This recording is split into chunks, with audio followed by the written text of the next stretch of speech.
everyone. Welcome to another episode of Queen City Unleashed. Today, I'm here with Andrea Richter, the owner of Pretty Honest Candles, a Black woman-owned soy candle company. Yeah. Andrea, hi. welcome to the podcast. Thank you for having me. I'm so excited to be here. Happy Saturday. How's it going? It is going good. You know, we went for a family run this morning, so I'm still like sweating, but I think that's beautiful. My wife and I do not do family runs.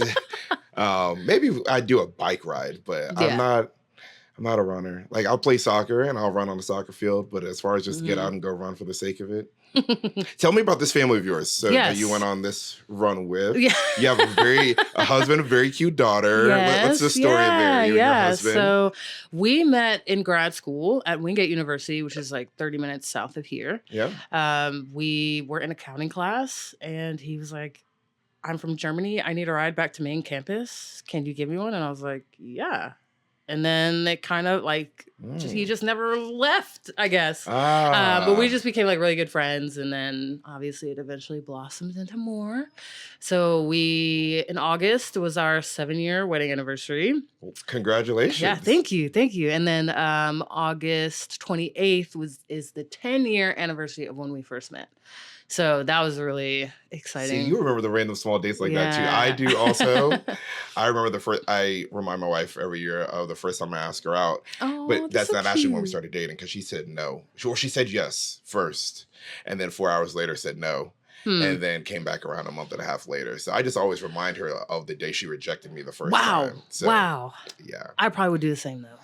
It was painful. It was painful. You know what that's like as a college student to get told no after you told some of your friends, and it's just like, just kidding, guys. Ooh. We're not together for another month and a half. And boy, all the dudes came out the woodwork once they heard, because they all thought like we were friends. We were really close friends. So everyone's like, oh, if they're not together, they're about to be together. So everyone kind of respectfully gave us some distance. Man, the minute word hit the streets, I'm hearing from my friends, oh, she went to coffee with this guy. This guy was asking her. I was like, she's supposed to go to this party with this guy. I was like, God, Leah, I'm in mourning. I'm in tears in my room. And meanwhile, she's out gallivanting around campus.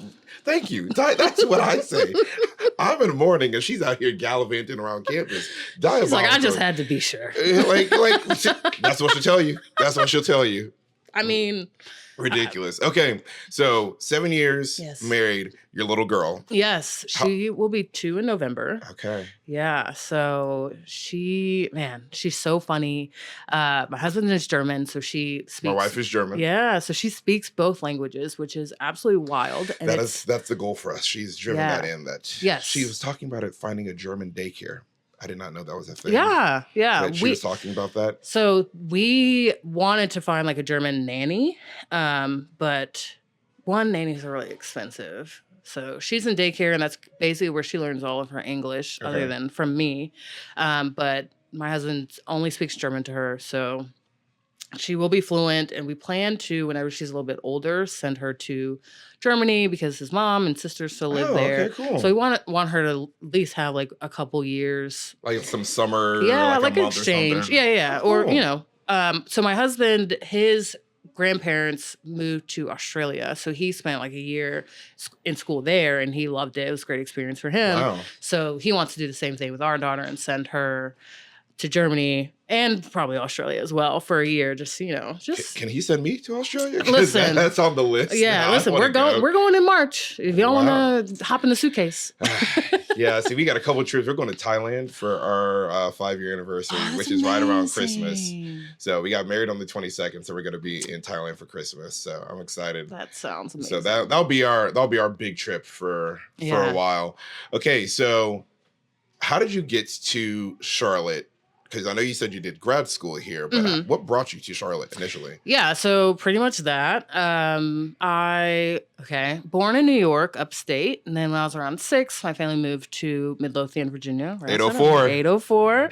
Still got my phone number, and I know you do too. I love when I give people my number, and there's like, their face lights up like when they're in front of me. They're like 804 Richmond, and even if it's not always Richmond, it's like 757. And someone asked me recently, they're like, "What? Do you all rep your area codes?" And I was like, "It was not till I got older that I realized that if you're not from Virginia, you don't. You don't. No. And it's just something I grew up with. Where are you from? 804, 757, 540. And people were like, "Yeah, we don't care about our area code? I was like, I don't know what to tell you. I have Yeah, my area code I pride. don't. That's why I haven't given my number up. Same. I've thought of changing it. I'm like, no, I think I want to keep this Yeah. 804 number. Yeah, because every time 804. Yeah, 804? well, Like, for the yeah. reason. So But yeah. you moved there from New York. Yep. So I went to high school there, grew up there. Yeah. And then for college, I went to West Virginia, small D2, played ball there. Oh, okay, let's talk about this ball plan. Yeah. What position Sure. did you play? Oh man, what position did I not play? Okay. I pretty much played all of them growing up, like in high school. But then really settled into power forward position. Okay. Yeah. So that was I love basketball. It was not the sport I paid the most attention to.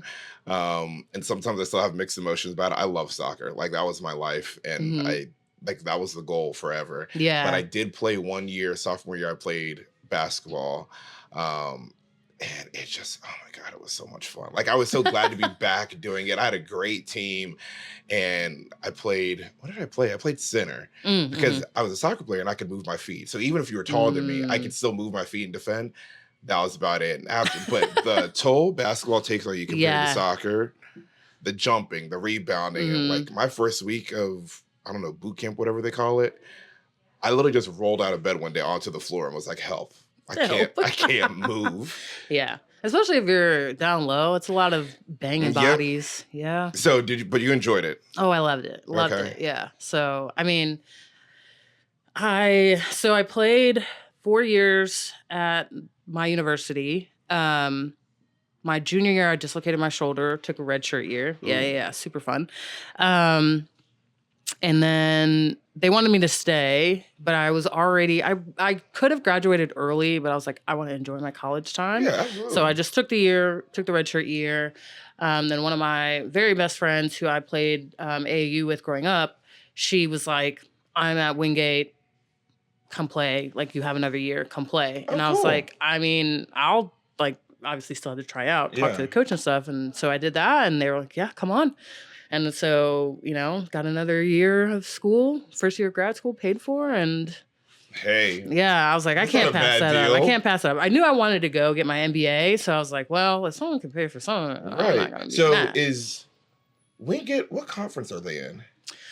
Are they D1 or they're D2. D2, okay. They're honestly one of the best D2 schools. Because I always think of them as like one of the smaller D1 schools. Yeah, so Queens, they used to be in it's called the SAC. Yeah, and they used to be in the same conference, but they are now a D1 school. Yeah. So, I mean, that's just like speaks to the caliber of athletes that are there. Huh. Yeah. This is super random. What AAU team did you play for in Richmond? Okay, here's a list that I can remember. I played for Virginia Explosion when I was small. Then I played for James River Blaze. Okay. And then I played for you ever played for U-Turn? Yeah. Yes. Yeah. Yes. So my team, we were one of the first in the new facility. Oh, yeah. If you remember that. It's a church now. Half of it. Really? It's a church now.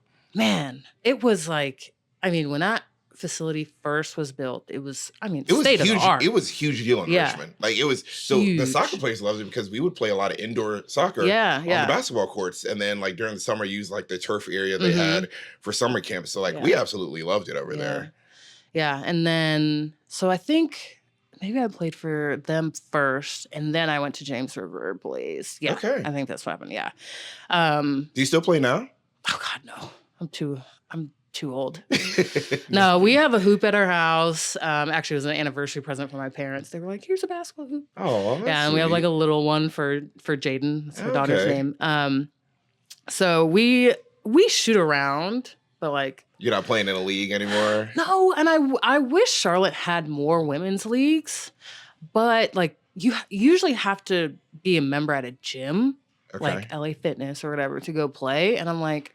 One, LA Fitness is very expensive. And two, like, I'm just probably not going to take the time, like, to go and, like, get back into it. Yeah, like, we have a a park really close to our house that we usually walk to, and like sometimes we'll take the basketball and just go shoot around. Okay, So fair enough. that's about it. But I am very much so retired. Okay. Again, the toll on the body, it's just so much, and there's just nothing like being in basketball shape, which I wish I was still in basketball shape, but I just can't get back there. It's too much work right now. Yeah, that was probably one of the best shape I was in physically when I played basketball and soccer at the same time. My mom was also probably going poor because I was impossible to feed. Oh my gosh, I can't imagine. All right, speaking of actually eating, what are some places that you and your husband and Jaden like to go eat around in Charlotte? Okay. Anywhere in Charlotte too. And what part of Charlotte are you in?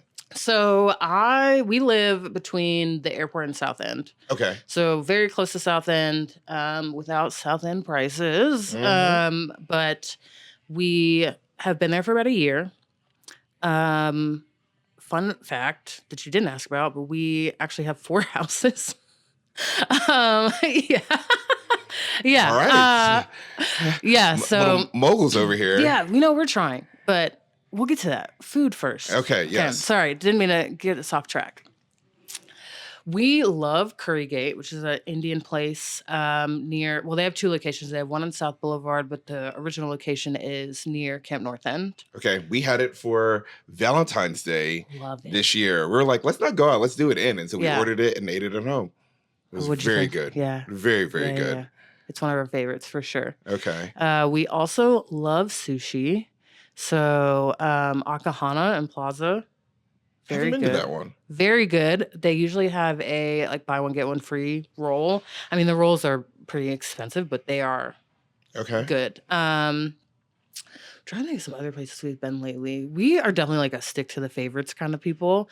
We like to try new things, but then every time we think about it, we're like, oh, let's just get it's a hard balance. Yeah, it's a hard balance. Have you been to Tora?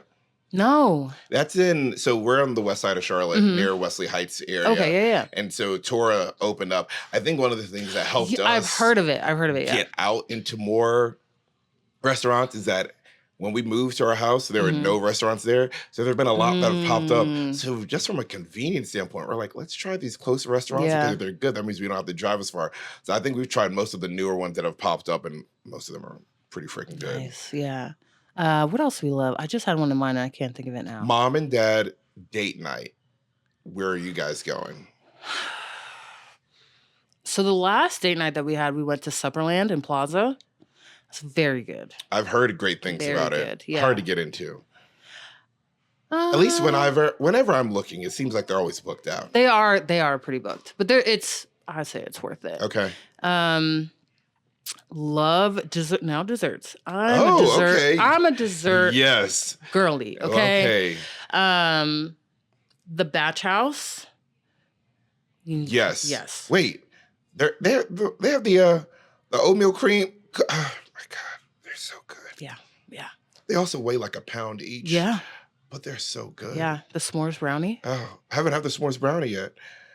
I see the oatmeal cream cookie and that's it. Yeah. I also make their candles. So Wow, that's love cool. Chris. Yeah, Chris is the owner. Love her. Okay.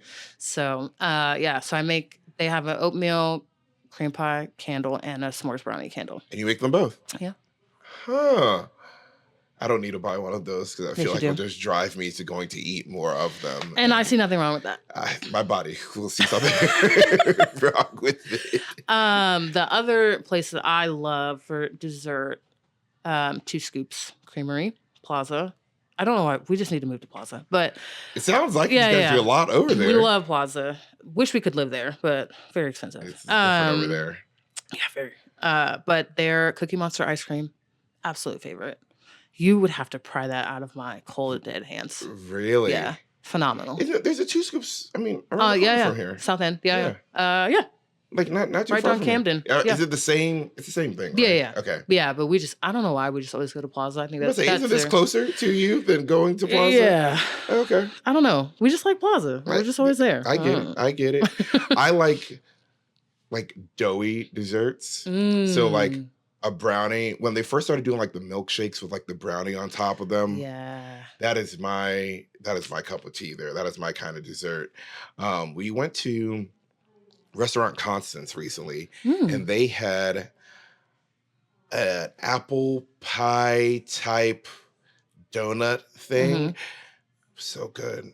So good. So I'm a big dessert person, but not like ice cream. Like I'll eat ice cream, but ice cream isn't what gets me excited. It's like what comes with the ice cream. I'm like a load everything into the ice cream That's fair. bowl. That's fair. So I want like all the toppings. Like give me a whole bunch of Reese's and a brownie and a cookie. Now I'm enjoying the ice cream, but ice cream by itself, my wife, I could give her ice cream every day and she would be a happy camper for the rest of her life. Yeah. I just wasn't one of those people. See, but that's why you have to go to the Batch House or Wentworth and Fenn. And Camp North End has really good desserts. What is it? Wentworth and Fenn. Okay. They're in Camp North End. Really good like pastries. Okay. So you got to go to both. Like get some pastries and stuff from one place and then go get the ice cream. Put it together. Okay. Yeah. All right. In Charlotte, you've been here since when did you come here originally for high school? 2014. Okay. Yeah. So just on a decade now. Yeah. That's cool. Yeah. So like literally, so it's so funny because we got way off track how we ended up here. That's fine. we're just doing whatever. So literally the second day that my husband was in the States is the day that we met. And then like, I think a couple weeks prior is the first time that I like came to Wingate for school. So like we literally just met and then we basically just spent our whole lives for here. him being in the 10 States, years for you being here in Charlotte. Wow, that's exciting. Yeah. So you guys have gotten to see the city change a lot. Yeah. So with that being said, what are some of the hidden gems in Charlotte or places that you think are underrated, maybe don't get the love that they deserve? And it doesn't just have to be restaurants, but places to go, things to do. What are some of those spots for you? Camp North End for sure. I think Camp North End gets a bad rap just because of where it is, the fact that it's been developing for like these past 10 years. I mean, we've seen it change so much.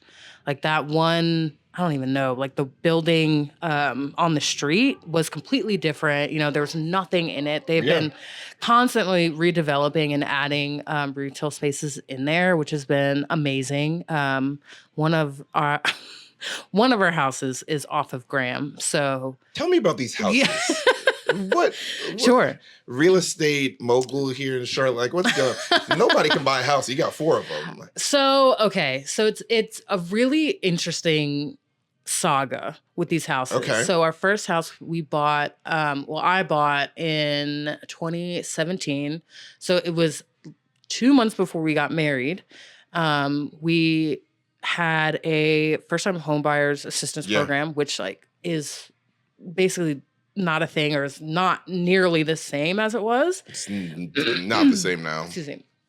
So we, since we weren't married, we only used one income, so we qualified, and it was $15,000. And it was basically you had to stay in the house for 5 years, or else you would have to pay the money back. Ooh. Yeah, but like every year was like $3,000, like that would like fall off essentially.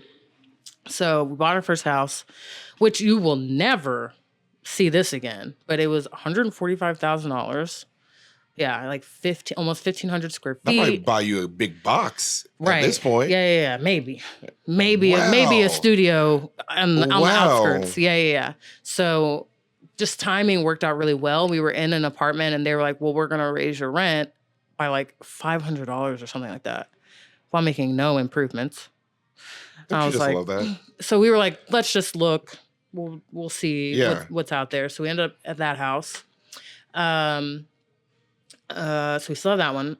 And then we refinanced that house when all the rates dropped. So that house is like a 2.9 something % interest rate. Oh, man. But so we refinanced that, and then we were only there for 3 years, so we had to wrap up like the last $6,000 into the refinance, which was like fine. Yeah, we don't care. And then we bought our second house actually December 2019. I got hit by a drunk driver. Yeah. Wild. But obviously, like, I mean, I literally, like, I had to climb out of my passenger side to get out of the car, but like, I got out. So I was like unharmed, which Wow. is A blessing. exactly. But so, and it was, that's a wild story. So we were driving in our separate cars because I had just finished a market. Okay. And we went to Akahanas and to like celebrate the end of the market. And we were driving home. My husband's in the right lane. I'm in the left. We're going through a green light. Guy comes this way, makes a U-turn while we're in the intersection, sideswipes me, like completely takes the driver's side out. And like I had done, you know, like an evasive maneuver, like reflexes were crazy at that point. And of course, like my air brakes deployed, so my car stopped in the middle of the road. My husband keeps driving because this guy took off. Yeah, and like he eventually caught up to him and stopped him. Your husband caught him? Yeah, like your husband's Dominic Toretto. family. Okay, and of course, like he's like adrenaline. Oh my gosh! Because then, like, I get out of the car, I'm sitting on the curb. And then I just see him like running towards me. And he's like, "Are you okay?" Like, and I'm like, "Yeah, I'm fine." And he was like, "I caught the guy." Like, he stopped. Like, I called the police. Yeah. Wild. So they, yeah, I know. So the police eventually, well, and this is also the crazy thing. It was on Central. There's a police station right there. No cops came. The only reason a cop came to me was because he was like, "Oh, I just saw your car." And I was like, "What do you mean?" And he was like, "Oh, I didn't even know there was a call for this." I was like, "What?" And he was like, "Yeah." So like technically, the police did not come, and I had to basically tell this cop, "Well, like my husband's down the street with the guy who hit me. Like, can you like figure this out?" Your husband Dominic Toretto. Yeah, Liam Neeson out here. I will find you. Yeah. Wow. So then we like got a lawyer, obviously. The guy, I mean, I don't know where he is. I'm assuming he's in jail. But got a lawyer, got the settlement, used that money to buy our second house. And we stayed in that house for 8 months. That one also was like a 2.7 something. You guys are just racking up this low interest. Well, yeah. I mean, I was like, well, this is ridiculous. Like, if we can do it and we have like... Yeah, for sure. Like, means? Yeah, this is absolutely what we're doing. So that house, we talked to our real estate agent and we're like, "We want to see this house." And he was like, "I'll set it up." The next day, house goes off the market. And we're like, wait. What's going on? And he was like, "Let me talk to them, see what's going on, like if there's an offer, whatever." Because it wasn't under contract. It was like off the market. And we were like, "No." So come to find out, they just took it off because it was like near Thanksgiving. Okay. So they were like, "We just don't want to rack up days on the MLS." Right. And we're like, "Oh, thank God." And so, and it had been on the market for a while, and which was like rare because the interest rates were low. Like it was fully remodeled, like right down the street, like literally to city center, 5 minutes. 5 minutes. Oh, that's super convenient. Yeah. So it was like, why is this house not selling? We don't care. We bought it. So we have that one. And then 8 months after that, we moved kind of out towards like Mountain Island Lake area. Okay. Just like a bigger house. We were like, let's see what we can find, you know? And again, we'd like saved up some money for that, bought that house, stayed there for 2 years. And now we're in our current house. We've been there for a year. So when you're trying to find a house and there's no supply, and you're wondering, and you think it's all the corporations, it's not. It's Andrea and her family. They're the reasons that you cannot buy a house here in Charlotte. And they have good interest rates too. Yeah. So the house that we're currently in is our highest one, 6.75. Ooh, we're like, we need to refinance. Yeah. I mean, law of averages though for the other ones you have. Yeah. We're good. We're good. That one, woo. Yeah. I mean, sticker shock for sure. Oh, we were like, oh, okay. We got in our house. We were really fortunate enough that when we bought it, it's a townhome and it was a newer development. We were like the last block of houses that they were accepting like sticker price. Oh, yeah. After that, it was bids. Oh. And so we didn't have to like outbid. Like we literally walked up, saw the house one day. Like our house buying story, I don't think I've actually told this before. Our house buying story was all of 3 days. Really? We picked a realtor on a Sunday. We talked to her on Monday, and we're like, hey, here's the type of home we're looking at. She's like, are you free tomorrow? We're like, we sure are. So we get in the car with her on a Tuesday. We go look at 4 different houses. I knew the one we're in, I'm like, this is going to be the area that's going to give us the best price or value for the home in the future. Yeah. We go, my wife is like, let's look at more houses. And I'm like, all right, cool. Sure. We get into one house. The woman had painted the house like 7 different colors. Not complimenting colors either. Bright pink, orange, bright green, bright blue. There was a weird brown orange. And she was like, whoever buys the house will give you $5,000 credit for paint. I said, ma'am, I'm going to need more than $5,000 to repaint this whole house. Yeah, 5 plus 10. Right, exactly. Minimum. So we end up getting our last stop of the day is our neighborhood now. And it was framed. And so they still like literally just the framing in it. And we're on the call with our realtor and the sales guy. And he's like, yeah, you can go look at it. And it was an end unit. I'm like, let's go see. We walk in. I'm like, yep, this is the one. But I'm trying not to say anything because I'm like, I want my wife to come to her own conclusion too. We walk out 2 minutes down the road. Hey, I think we need to figure out what we need to do to get an offer on that house. I'm like, yes. Yes. And literally the next day, we signed all the paperwork. So from like Sunday to like, we looked at the house on Tuesday, paperwork was signed the next day. And interest rates were like low. After that, interest rates through the roof. They started getting bids and people were like, oh, you guys, and this is when everyone's saying like, it's so stressful, it sucks. We were like, weird. Don't know anything about that. Unfortunately, but fortunate for us, cannot relate. Yeah. Like, it took us 2 days to do. Well.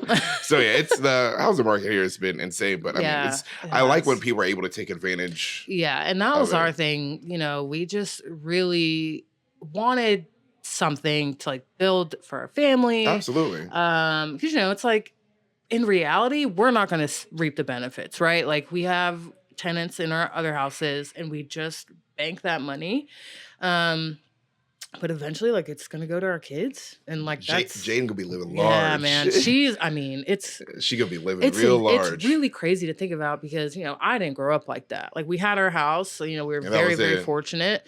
But like multiple houses, like I don't have a trust fund, but like she's gonna have one, which is wild to think about. Like by the time she's 18, like she will be a millionaire on paper, which is insane. You know what I mean? Like, what are you talking about? My wife and I talk about that all the time. We're like, we didn't grow up this way, but like we learned a lot. Yeah. And like some of it's from our parents and like for sure. My parents came straight from Nigeria. This is a housing and it's a very different process there than it is here. And so I've gotten to learn a lot from them, and like they ended up getting a house where I went to school and like to rent out and stuff. So asking questions of people and trying to learn. But yeah, like that owning a home was a great way to build some value for your family down the road. Okay, so you said Camp North End. Yes. Oh yeah. I love that house tidbit. Yeah. If you were to describe the city of Charlotte to someone who's been here 10 years, how would you describe it? Like, what would you say the identity of it is? How would you sell the city of Charlotte to someone? Sell it? No, don't move here. We got enough people. Oh, listen, you're one of those. I am. And here's why. Oh, no. They're driving up the prices. They're driving up the prices. Stay away. No. I just love Charlotte. Driving up the prices. Yeah, she got 4 of the houses. Okay, we are good landlords. You can ask any of our tenants. They've all we literally renewed 2 leases.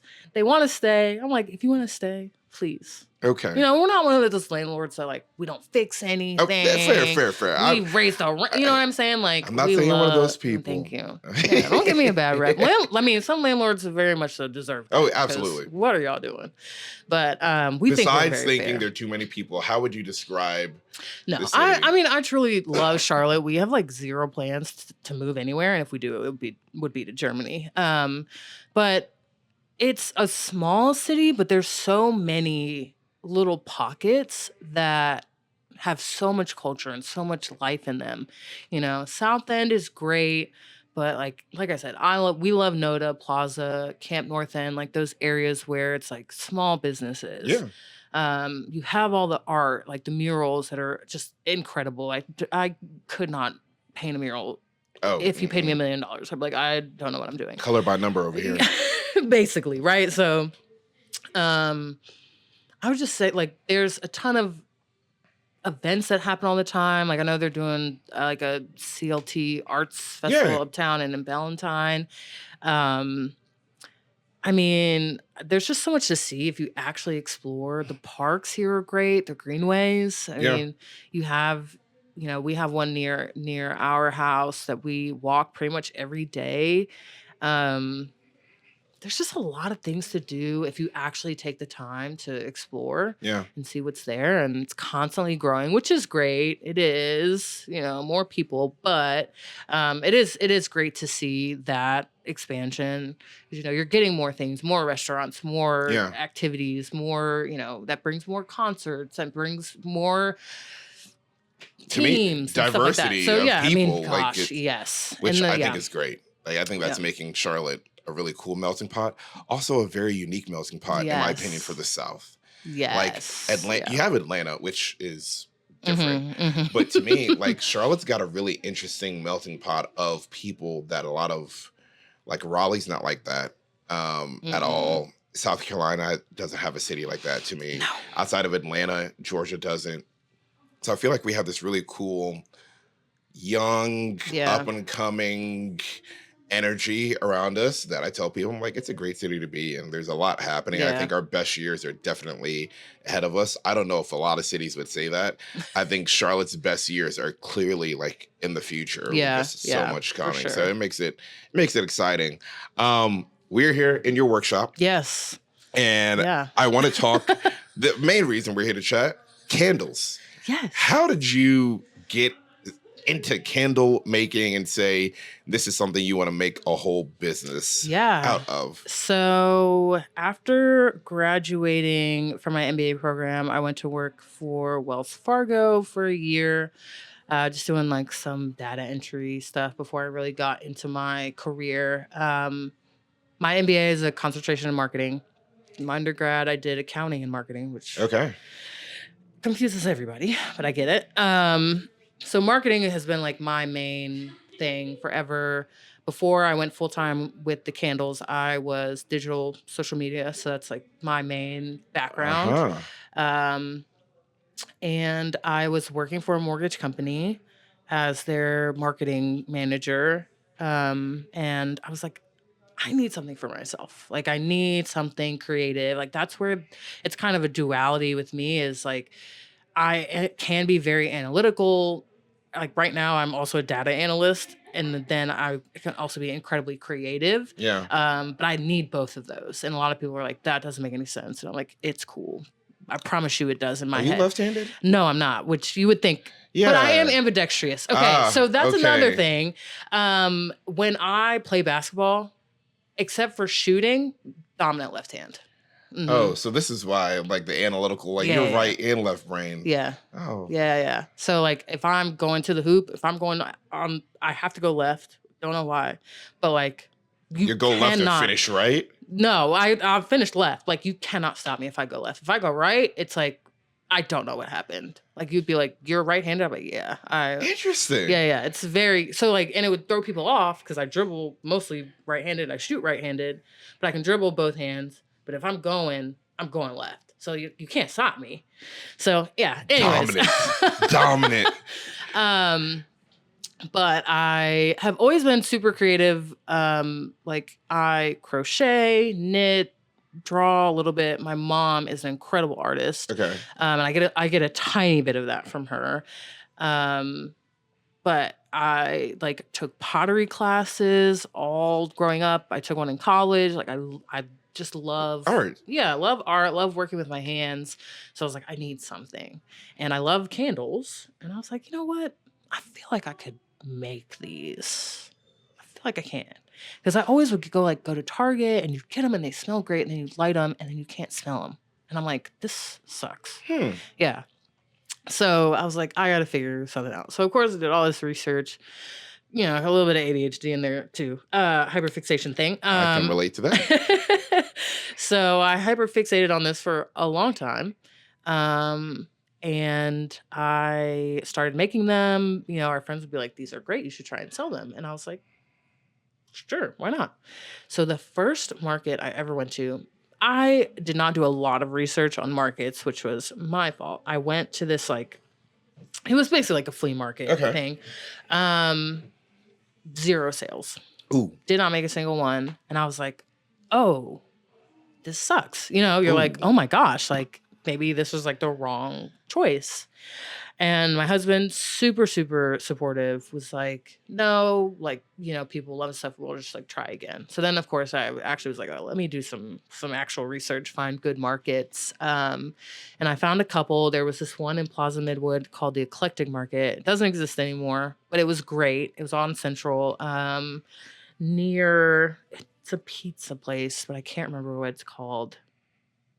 I'm not out that Close way. to the Harris Teeter. But anyways, and I mean, I would go there every weekend, every Saturday. And That's I where it would started to take yeah, off. I would do great. And then I started going to Front Porch Sundays. Yeah, we just shot with Front Porch last week or 2 weeks ago. Jordan, Yeah, love Jordan. her, love her. She's incredible.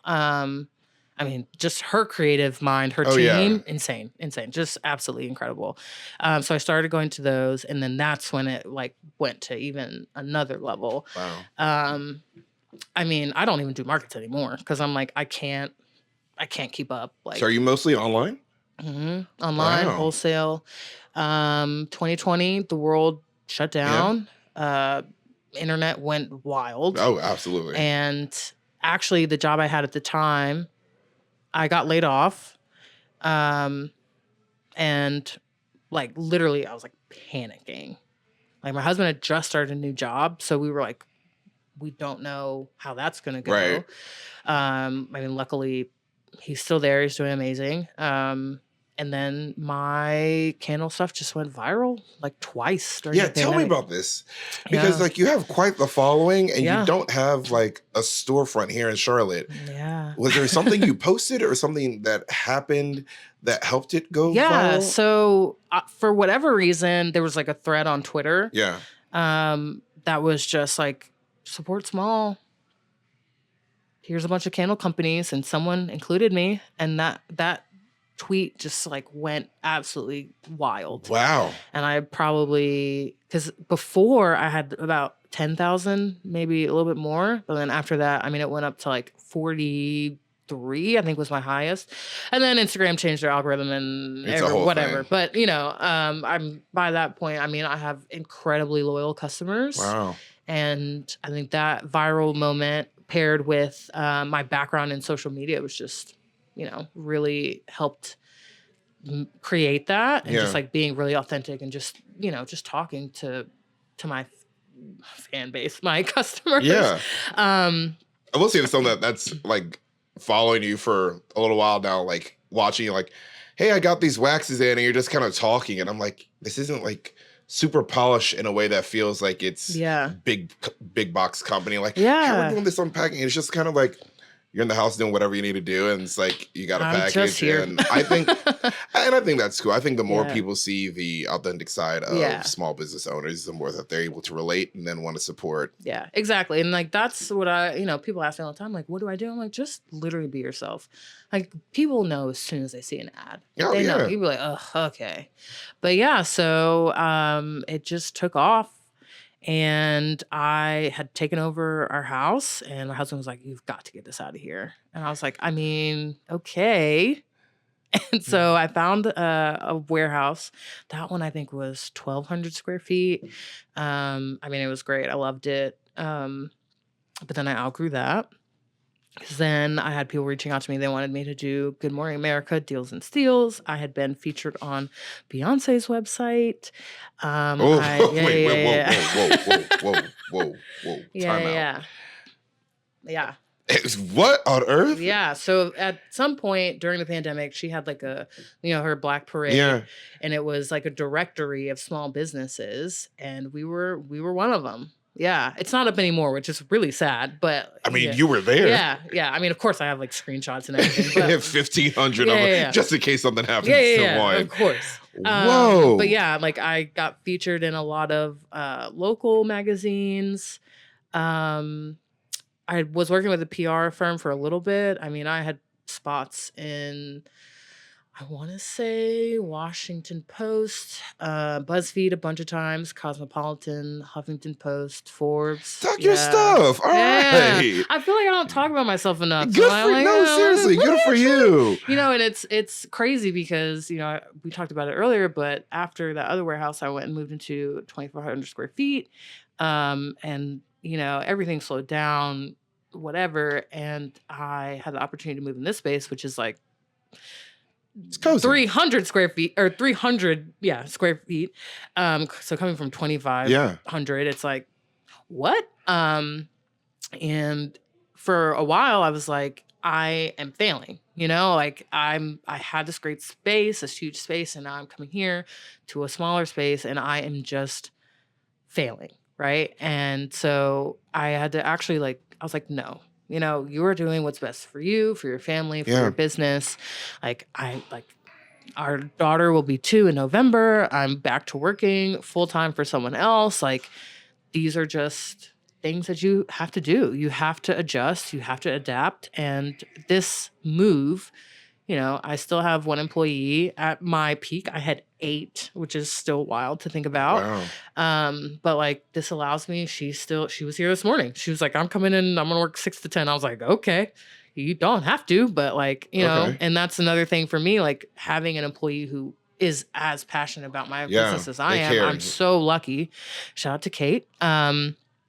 But something you said, that the adjustments, downsizing, one, the success you have, nobody can ever take away. Whether you think it's failing or not, I will never be featured by Beyonce on any sort of website. So, hey, don't say that. Don't sell yourself short. Come on.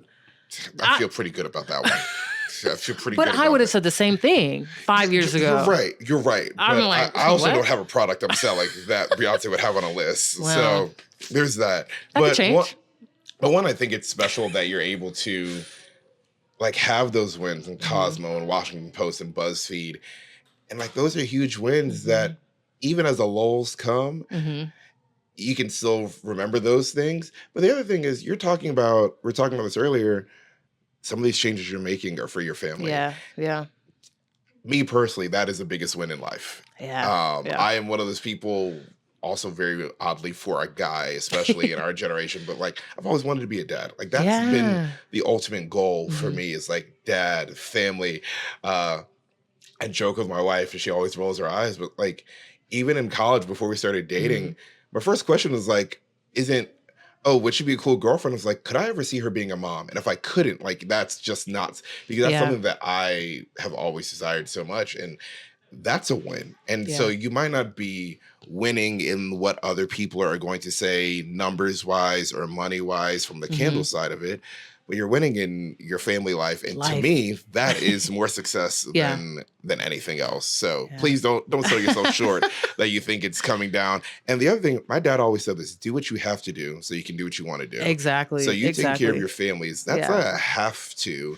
Yeah. A lot of the other things we get to do in life are want to. And I want to be at home on Saturdays. I mean, other than this, but we did our family run this morning, so it's not, I want to be at home at night with my kid and my husband. So while, I was going through all these things, people are going to see me downsize, what are they going to say? And I'm like, actually, I don't care. I don't care. I get to keep my business, because if I would have stayed in that space, I would have absolutely had to shut it down.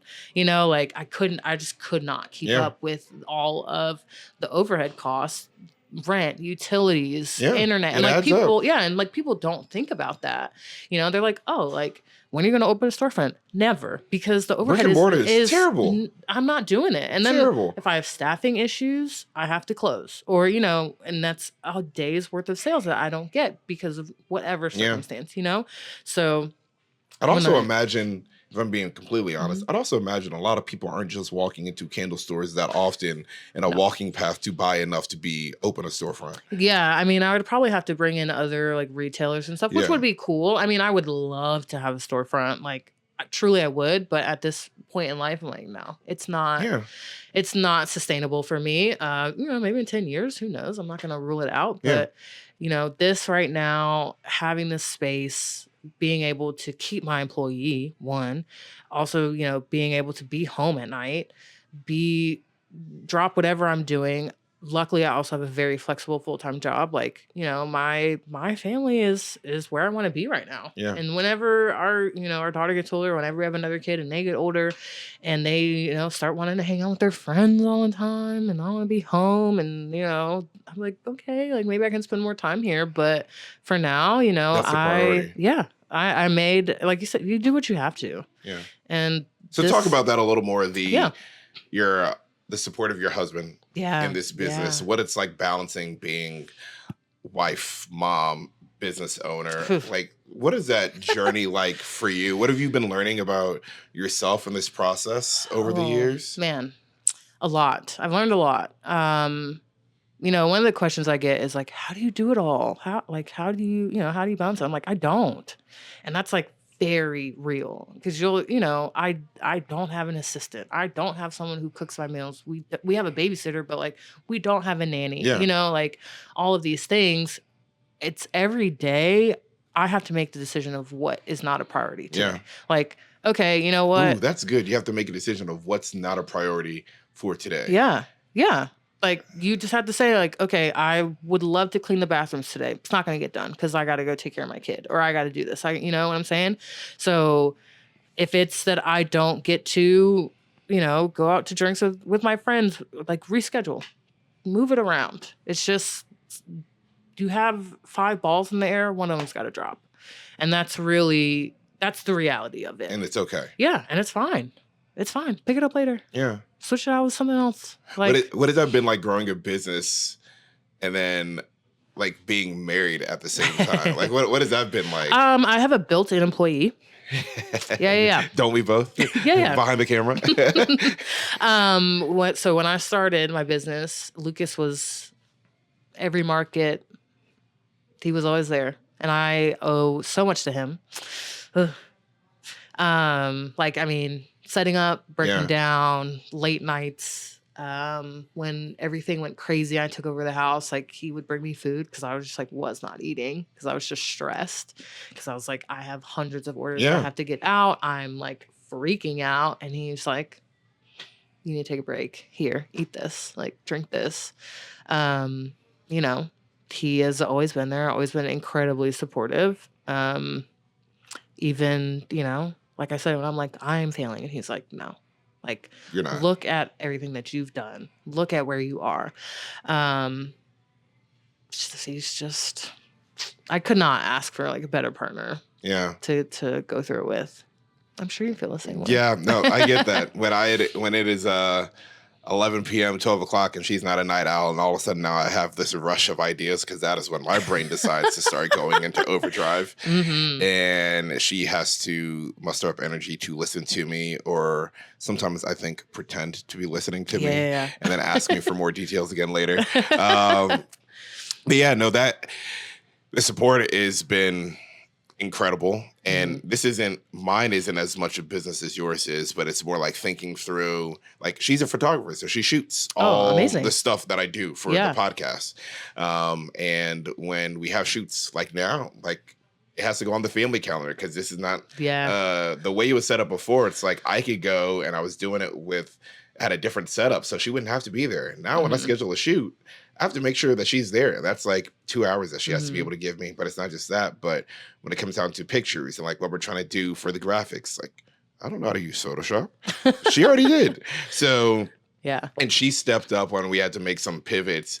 She stepped up. She's like, I believe in you, and whatever we need to figure out to make this work, she's like, I'm willing to help you. So if I have to run the production of it, so you can do your thing, she's like, I'm willing to do that. And so that's been, there's just some days where it just feels like, like that didn't get as many views as I was hoping, or that's not getting the reach I want. But you get to have cool conversations with people like this, and she's like supportive, and then she gets to like hear the conversations and like give me real feedback about it. And so it's been a lot of fun. But then she's also a photographer on the side for herself, and she shoots a whole bunch of stuff. And I try to repay her by like plugging her everywhere I can. It's like, hey, if you need a photographer, like, hey, and so before I actually had the Plug her podcast, now. I'll get to it. I'll get to it. I'm just saying. Before I actually had the podcast, I joked with her. She's like, if you give me people, I'll give you 10%. And I was like, yeah, 10% that goes into the same bank account. The joint account. I was like, I'll buy myself Chick-fil-A every once in a while on you. But yeah, like that was my whole thing. Cause to me, it's like, if your partner's doing something, their success is going to make them happier. And so if I can do anything to be a part of, that, like I want to do that. My wife as a photographer, like I was always trying to push her stuff out there. If she's happy because she gets to take more pictures, then I'm happy seeing her be successful. And I think now that we both have different things that we're pursuing, we're both like trying to give each other ideas of like, hey, have you thought about this? Have you done this? So MO Photography, I believe it's A.M.O. Photography on Instagram. If you need a photographer for anything in Charlotte or outside surrounding area, please hit her up and let her know. But it's been a lot of fun that now it's not a husband and wife podcast, but like I feel like she's with me every step of the way. And so it's cool to like it's something that we get to do. And it's just, I don't know, it's different. Like doing it with friends is great. Having her there on the camera, like she can tell me right afterwards, she's like, good shoot, or you could have done this better. And I'm like, you're right. And she sees things sometimes that I wouldn't. So like when we do set, she's the one that's like, this is going to be the best angle. And I'm like, okay, hey, whatever. I trust you. Whatever you say. But yeah, that support from your partner, I think makes a world of difference. Yeah, for sure. Okay, so tell me about your candles. They are soy candles. I'm not a candle person, so I need a little bit of a candle education for sure. here. I'm assuming that most candles are not soy. And I have heard or seen the reels, TikToks, that there's some toxicity in some candles. So soy, I'm assuming, safer for the environment and everyone. Yeah. So I will say, no matter what a candle is made out of, if you are not burning it properly, it's going to be a bad experience. Burning it properly. Yes. So to probably burn a candle, you have to trim the wick before your first burn and after every burn. Why is that? So the wicks, so another thing, you have to burn them for 4 hours, and you have to have a full melt pool. And that means, let me grab a candle here. Demonstration. Yeah.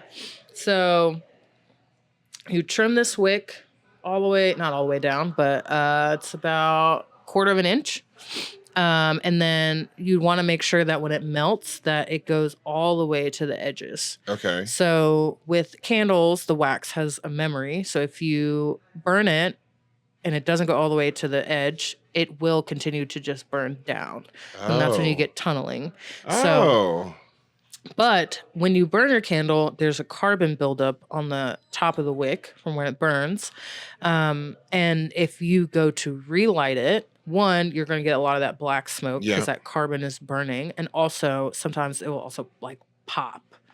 And so that can go other places, catch things on fire, things like that. Yeah. So that's regardless of any candle that you have. You need to burn it properly. And then you should like stop when there's about a 1/4 inch of wax left. Okay. You don't want to burn it all the way down because it's not going to be a good experience. But yeah.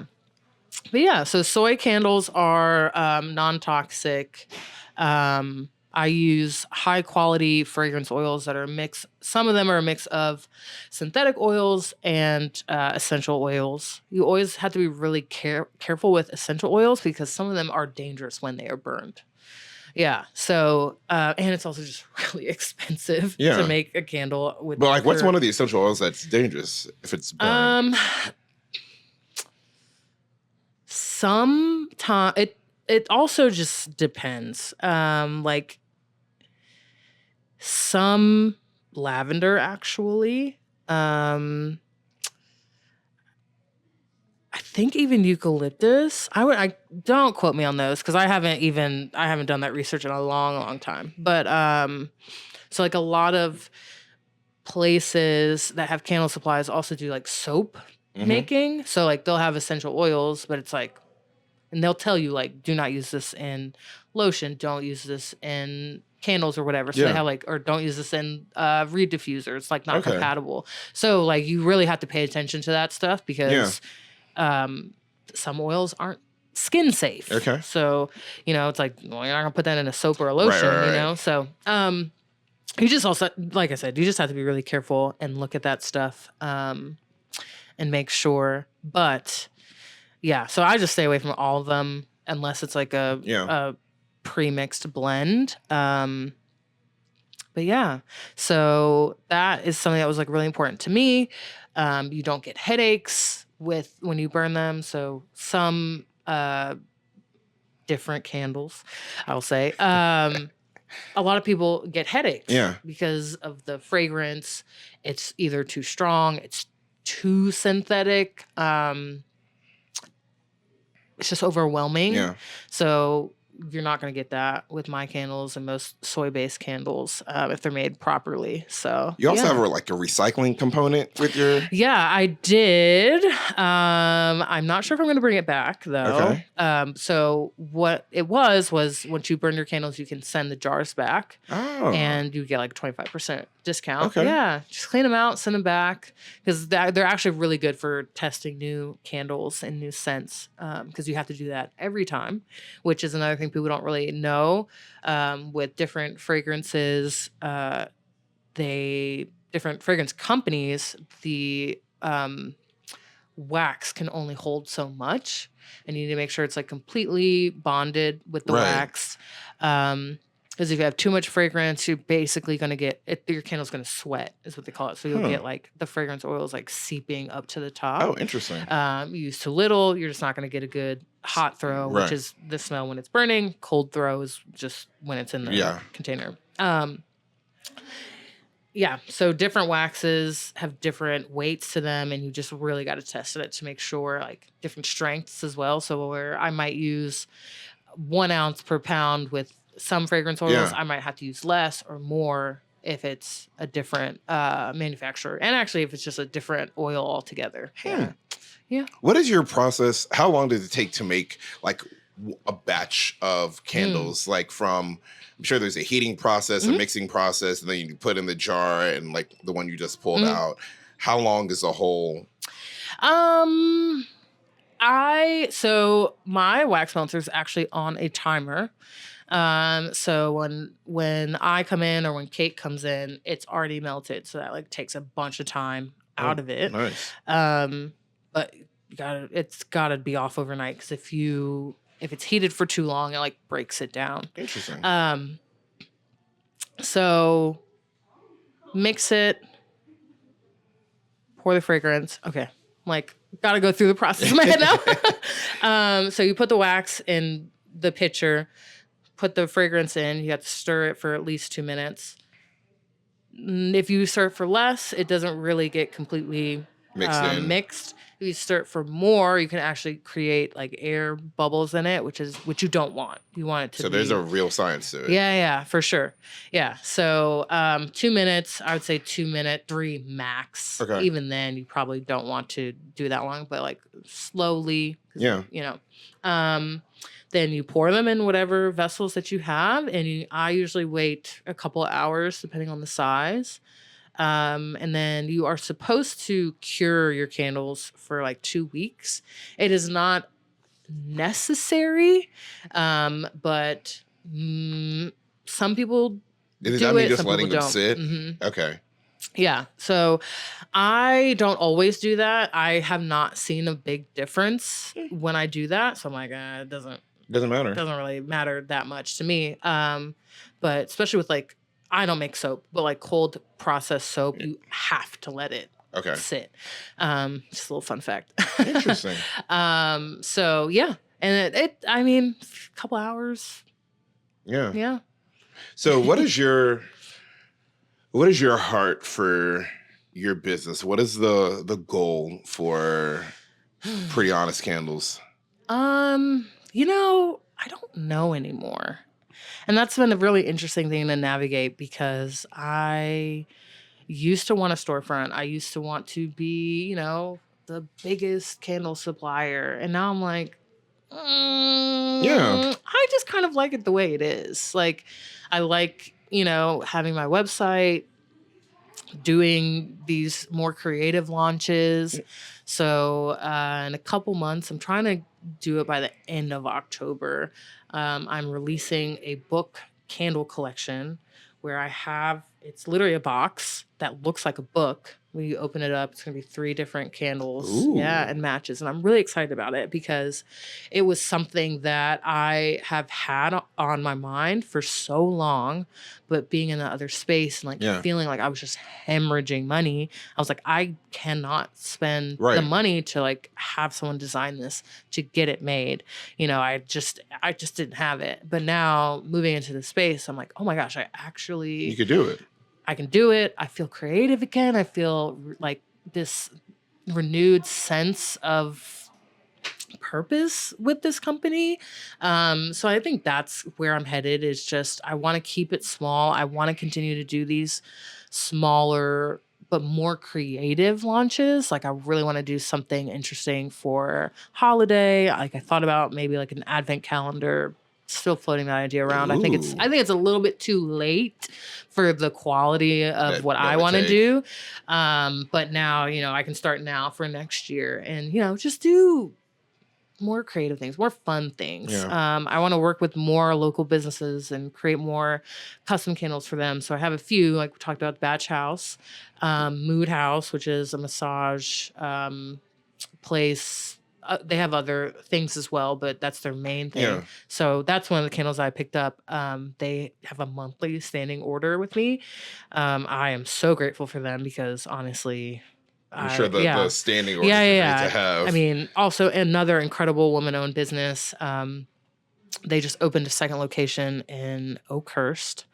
But I mean, who knows, if you give us enough time, Queen City Unleashed might come and get some QC Unleashed candles. Hey, I'm open. I probably won't be the one picking the scent because to me, I can smell a good candle, but I've never really been around candles and be like, oh, that's incredible. It's kind of like if I never had smelled another candle personally, I'd be like, I'm okay.